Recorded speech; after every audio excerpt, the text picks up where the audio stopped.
کہ نبی کریم صلی اللہ علیہ وسلم نے ایک بات ارشاد فرمائی جو میں اکثر یہ حدیث نقل کرتا ہوں اور کوشش کرتا ہوں لوگوں تک تنویہ ہو جائے، اور شاید نبی پاک صلی اللہ علیہ وسلم کی یہ بات ہی ہمارے دلوں پر اثر کرتا ہے کہ آپ نے فرمایا کہ میں اپنی امت کے ان لوگوں کو جانتا ہوں، مسلم شریف کی حدیث ہے، میں ان لوگوں کو جانتا ہوں کہ جو اعمال اتنے اچھے لے کے آئیں گے قیامت والے دن کہ وہ پہاڑوں کی طرح، یعنی بہت زیادہ، یعنی پہاڑوں کی چوٹیوں کی طرح، اتنے اونچے اونچے پہاڑوں کی طرح.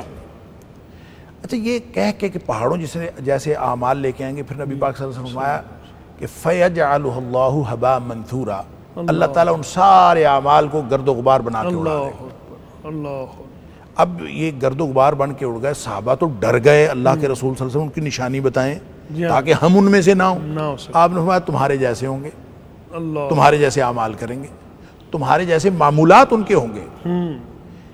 فرق صرف یہ ہے کہ اذا خلو بمحارم اللہ، جب وہ تنہائیوں میں ہوں گے، اللہ اکبر، تو انتہکوہا، جب وہ تنہائیوں میں اللہ کی حرمتوں کو پامال کریں گے، جب بھی کبھی ان کا تنہائیوں میں موقع ملے گا تو اللہ کی حرمتوں کو پامال کریں گے.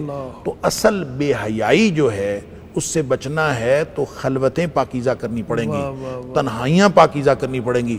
تنہائی پاکیزہ ہوتی ہے تو معاشرہ پاکیزہ ہوتا ہے، جب تنہائی پاکیزہ نہیں ہوتی. تو میں تو اس حدیث کے بارے میں اکثر سوچتا ہوں کہ یہ حدیث جب نبی پاک صلی اللہ علیہ وسلم کے دور میں آپ نے جب صحابہ کو سنائی ہوگی، ایک آدمی تنہا اللہ کی حرمتوں کو پامال کرے گا، تو تنہائی میں ایک آدمی اندر کنڈی لگا کے بیٹھا ہوا ہو تو وہ اس دور میں حرمت پامال ہی کیا کر سکتا ہے؟ اکیلا ہو ایک آدمی اور وہ اپنے کمرے میں بند ہو تو وہ کیسے حرمت پامال کر سکتا ہے؟ قیامت تک کے لیے. تو یہ حدیث ہے ہی آج کے دور کے بارے میں. آج ہمارے ہاتھ میں پوری دنیا ہے اور آج جو حرمت پامال کرنا چاہے وہ بیٹھا حرمت پامال کر رہا ہے. تو اللہ تعالی ہمیں ہر طرح کی بے حیائی سے بچائے. تو بات معاشرے کی بے حیائی کو اگر آپ نے ٹھیک کرنا ہے اور اس کو حیا کی طرف لے کے جانا ہے تو تنہائیاں بھی پاک ہوں گی تو تب جا کے محفل پاک.